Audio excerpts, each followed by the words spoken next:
Bismillahirrahmanirrahim.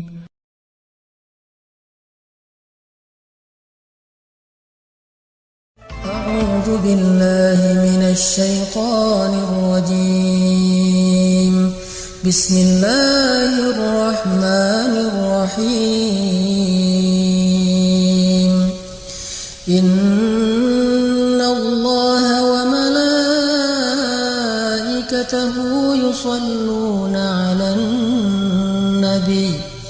Ya ayyuhalladzina amanu shallu 'alaihi wa sallimu taslima. Bismillahirrahmanirrahim. Assalamualaikum warahmatullahi wabarakatuh. Nabi adalah orang yang paling berjasa dalam kehidupan kita, teman-teman. Lebih daripada jasa seorang ibu kepada anaknya, lebih daripada jasa seorang ayah kepada putra-putrinya, lebih daripada jasa seorang suami yang mencari nafkah siang dan malam kepada istrinya, lebih daripada jasa seorang istri yang setia untuk memenuhi semua kebutuhan suaminya, lebih daripada jasa seorang guru kepada muridnya walaupun guru itu tidak menuntut balasan apa-apa. Lebih dari siapapun dalam kehidupan kita, orang yang paling berjasa bagi seorang muslim, bagi seorang mukmin adalah Rasulullah SAW. Kenapa?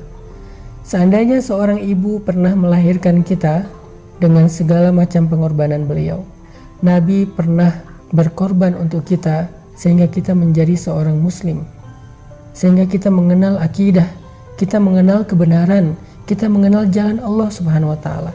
Nabi yang memperkenalkan kita kepada Allah. Kalau bukan Nabi SAW, mungkin sekarang kita termasuk orang-orang yang merugi karena kesesatan kita.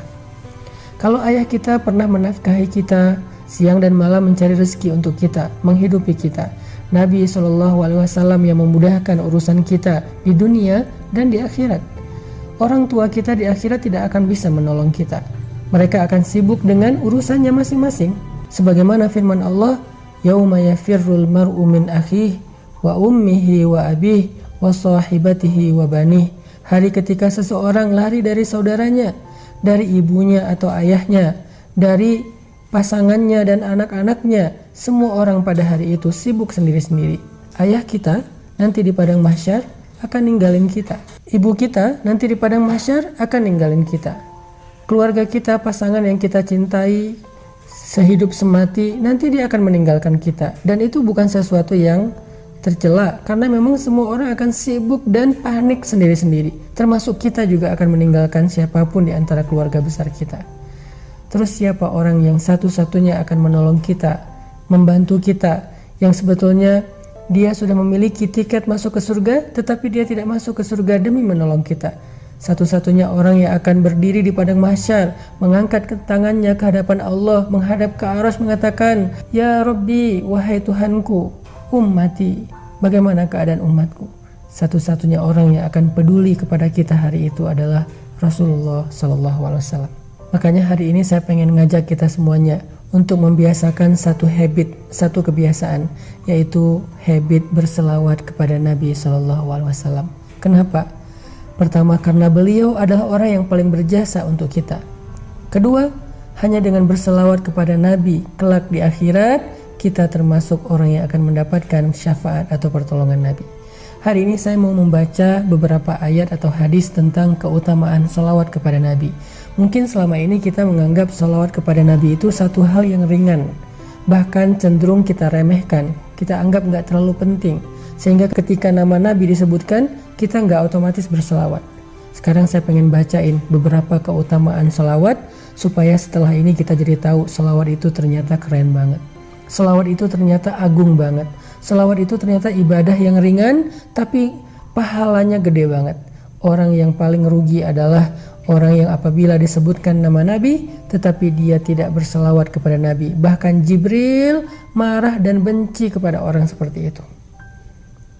Dalam surat Al-Ahzab, Allah Subhanahu wa taala berfirman, "Sesungguhnya Allah dan malaikat berselawat kepada Nabi. Wahai orang-orang yang beriman, berselawatlah kalian kepadanya dan ucapkanlah salam penghormatan baginya.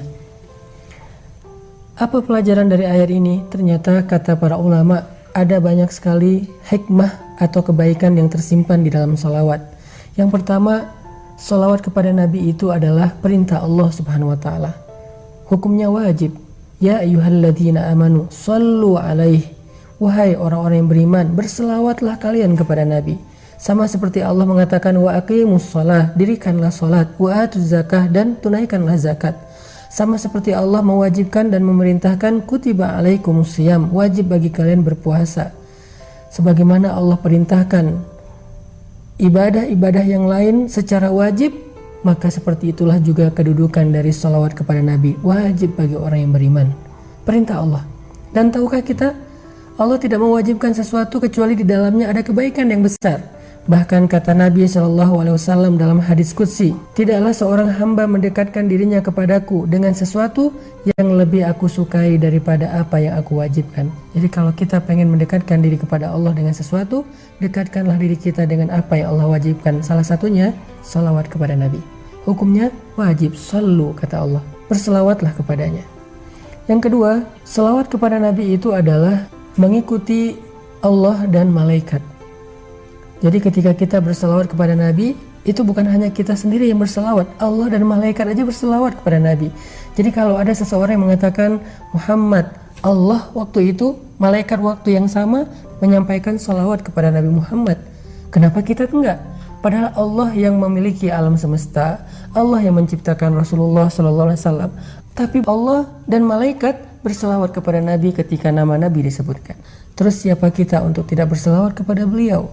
Sehingga siapa yang berselawat kepada Nabi saat mendengar nama Nabi disebutkan, berarti dia telah mengikuti Allah dan para malaikat. Masuk dalam satu kebaikan yang Allah sendiri melakukannya. Ini luar biasa ya. Biasanya Allah kalau nyuruh kita melakukan satu kebaikan, Allah tidak melakukan kebaikan itu karena Allah Maha Kuasa. Malaikat tidak melakukan kebaikan itu karena Allah tidak perintahkan kepada malaikat. Biasanya Allah kalau nyuruh kita melakukan satu ibadah, hanya kita sendiri yang melakukannya, sedangkan Allah menilai ibadah kita. Tapi kali ini Allah terlibat di dalam ibadah yang sama. Walaupun Allah tidak beribadah, tetapi Allah melakukan kebaikan itu. Allah menyuruh kita berselawat, Allah sendiri berselawat untuk Nabi. Walaupun berbeda selawat kita dengan selawat Allah. Selawat kita adalah mendoakan Nabi dalam kebaikan. Selawat Allah kepada Nabi adalah memuji Nabi dengan kebaikan. Tetapi sama-sama selawat. Ini istimewanya selawat. Jadi siapapun yang berselawat kepada Nabi, berarti dia sedang berselawat bersama Allah dan para malaikat. Yang ketiga, kata Nabi, man shalla alayya salatan wahidah, sallallahu alaihi ashran. Siapa yang berselawat untukku satu kali, Allah yang akan berselawat untuknya 10 kali. Bukankah kita merasa cemburu karena Nabi mendapatkan salawat dari Allah dan kita berharap mendapatkan kebaikan yang sama? Allah selalu berselawat untuk Nabi, malaikat berselawat untuk Nabi. Terus kita gimana? Ternyata kita juga bisa dapat selawat dari Allah. Caranya berselawatlah kepada Nabi. Bahkan sekali kita berselawat untuk Nabi, Allah berselawat untuk kita 10 kali. Apa arti Allah berselawat untuk kita? Allah memuji kita di arasy-Nya. Allah memuji kita di surganya. Allah memuji kita di hadapan malaikat-malaikatnya. Sehingga dengan kita rajin berselawat untuk Nabi, kita jadi selebgram di langit. Dikenal oleh banyak penduduk langit karena sering dipuji-puji, dimention sama Allah Subhanahu wa Ta'ala. Yang keempat, Nabi SAW bersabda, man shalla alayya salatan sallallahu alaihi 10 salawatin wa huttat anhu 10 khatayatin wa rufi'at lahu 10 darajatin. Siapa yang berselawat kepadaku 1 kali, maka Allah akan berselawat untuknya 10 kali. Allah memuji dia 10 kali. Lalu dihapuskan darinya 10 kesalahan dan ditinggikan baginya 10 tingkatan. Kita tahu berapa jumlah tingkatan surga? Jumlah tingkatan surga sebanyak ayat Al-Quran di dalam mushaf Al-Quran. Maka siapa yang berselawat kepada Nabi 1 kali, Allah angkat derajatnya di dalam surga 10 tingkatan.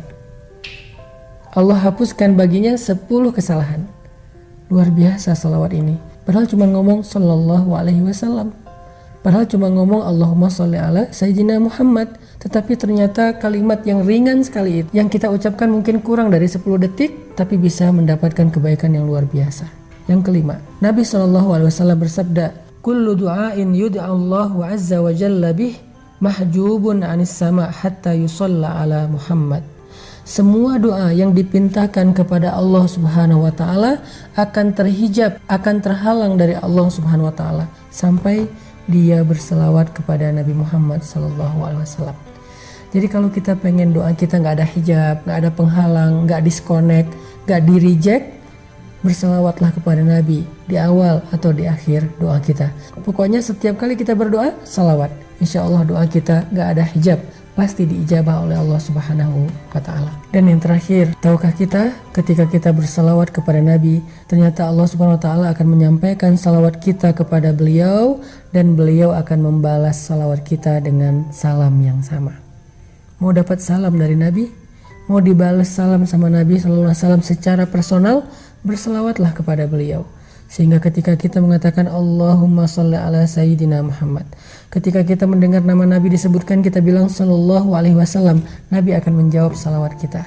Nabi akan membalas salam kita. Sehingga kita termasuk orang yang sering saling memberi salam dengan Nabi sallallahu alaihi wasallam.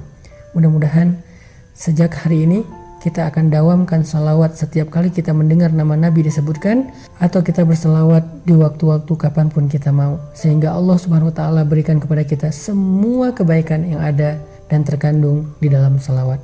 Jadi hari ini kita jadi tahu ternyata salawat itu bukan amalan biasa, tetapi termasuk di antara ibadah yang ringan tapi pahalanya luar biasa di sisi Allah.